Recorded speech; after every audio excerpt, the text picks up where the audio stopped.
Please welcome to the stage for our official presidential badge ceremony, SOA President and Chair Amanda Hugg and SOA President-elect and Vice Chair Dave Dillon.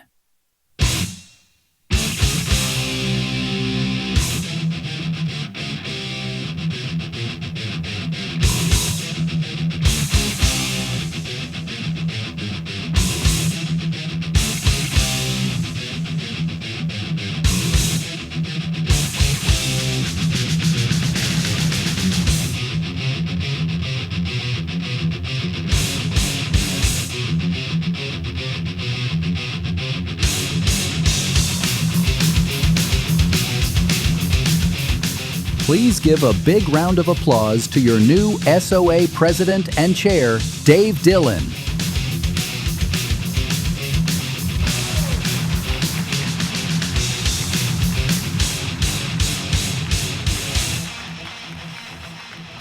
Thank you very much. Good afternoon. It is truly an honor to stand before you today as the incoming President and Chair of the Society of Actuaries.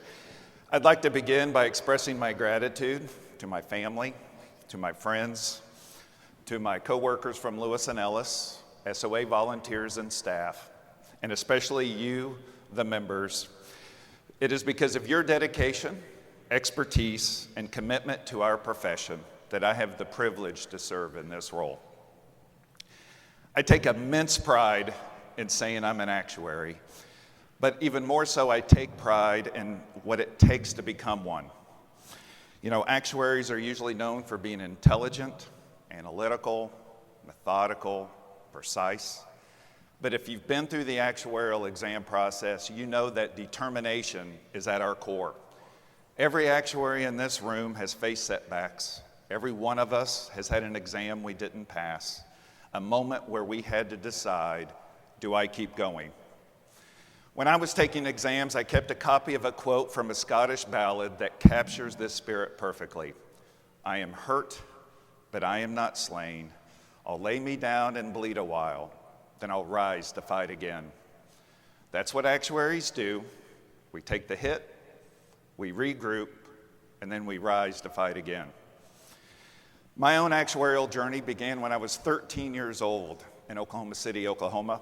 My father, Ed Dillon, was an insurance agent at American Fidelity Assurance, and he introduced me to their chief actuary, Al Lichtenberg. While I probably only understood about 2% of what he had to say that day, that conversation really stuck with me. Just a couple of years later, I competed in a statewide high school math contest where my team was asked to solve an actuarial problem. That's when I opened my first actuarial textbook, Jordan's Life Contingencies. So while my team didn't win, I believe that experience helped push me towards my actuarial path. When I graduated from college, I had the thought, I'm gonna go work at American Fidelity. Well, they had a nepotism rule. I couldn't work there. They were the only actuarial employer in the state, so I had to leave. I had to step outside of my comfort zone a little. And that's when, I started to really learn about resiliency.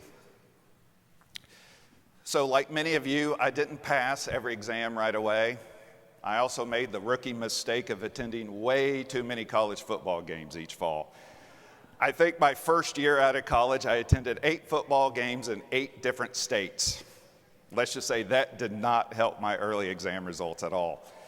So I had to learn the right balance between enjoying life and staying committed to the goal. Once I did, I started making real progress.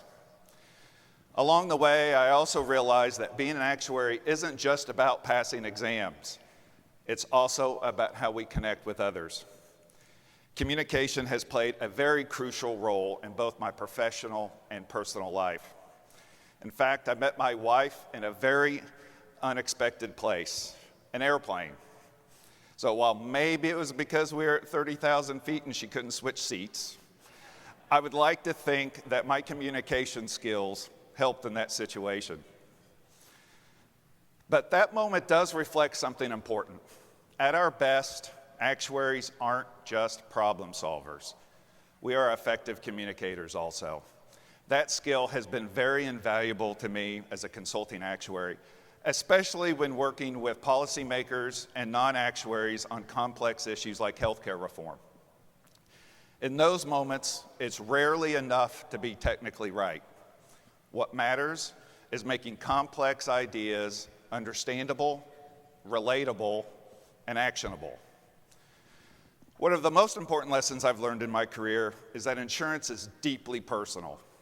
That truth became even more vivid during my work on healthcare reform, especially when I attended hearings where consumers shared their personal stories.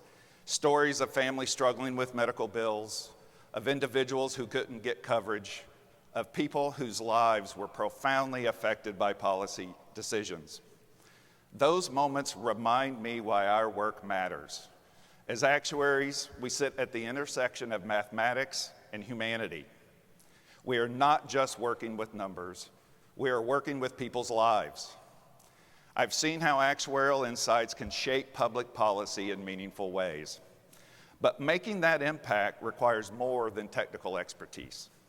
It takes the determination to show up, speak clearly, and advocate for what's right. I've always considered myself a finisher in both my career and personal life. To me, being a finisher isn't about being the fastest or being the best. It's about setting a difficult goal, committing to the journey, and seeing it through, no matter how long it takes or how many setbacks you face along the way. I'm a runner. Now, I know I will never qualify for the Boston Marathon. I will never, ever finish in the top half of my age group at the local 5K. But that doesn't stop me from lacing up, training hard, and crossing the finish line. There's something incredibly fulfilling about doing the work, pushing through the obstacles, and finishing what you started. That same mindset has carried me through exams and the unpredictable twist of a consulting career. Determination isn't about perfection. It's about perseverance. It's knowing that success may not come quickly or easily, but with consistency and resiliency, it will come. And as actuaries, that's one of our greatest strengths. We keep going, we finish. As we look ahead, determination will be just as critical for the profession as it was for each of us individually. The world is changing, and we must meet the challenges that are ahead. A year ago, the SOA board approved a refreshed strategic plan focused on 3 key priorities. First, optimize the candidate pipeline. We need to ensure the actuarial profession attracts and supports the best talent.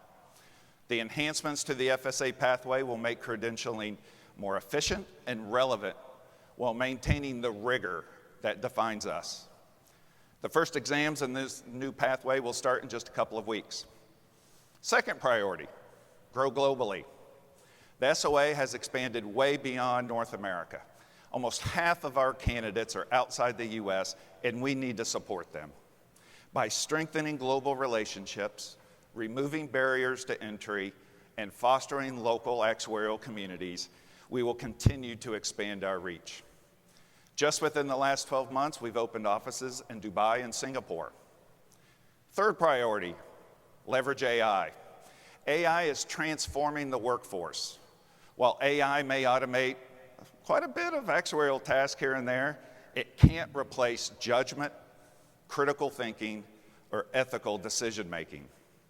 The SOA is committed to ensuring actuaries remain at the forefront of AI-driven change. The SOA also recognizes that our membership is changing. The way actuaries engage, learn, and network is significantly different from just a couple of years ago. We must continue to evolve to meet the expectations of new generations of actuaries while preserving the core values that define our profession. Beyond our strategic initiatives, the SOA thrives because of you. Our profession is built on a foundation of community, driven by volunteers, guided by mentors, and sustained by lifelong learners. I've been involved with the SOA since the start of my career, and I can say with confidence, volunteering doesn't just support the profession, it transforms you. It opens doors, builds relationships, deepens your expertise, and strengthens the determination that brought you here. If you're looking for a way to make an impact, there's a place for you. Whether it's mentoring a candidate, contributing to research, or advocating for the profession, your involvement helps us all move forward. And with our new SOA Communities program that launched this week, it is easier than ever to volunteer, connect, and grow wherever your interest leads you. I'll leave you with this thought. Each of us have faced challenges. Each of us have fallen down. But we are here today because we got back up. It's what actuaries do. We keep going, we set goals, we work hard, and we finish. Together, we'll keep driving financial solutions, pushing boundaries, and shaping the future of our profession. Not just for ourselves, but for the individuals, families, and communities that we serve. Thank you. I look forward to this journey with all of you.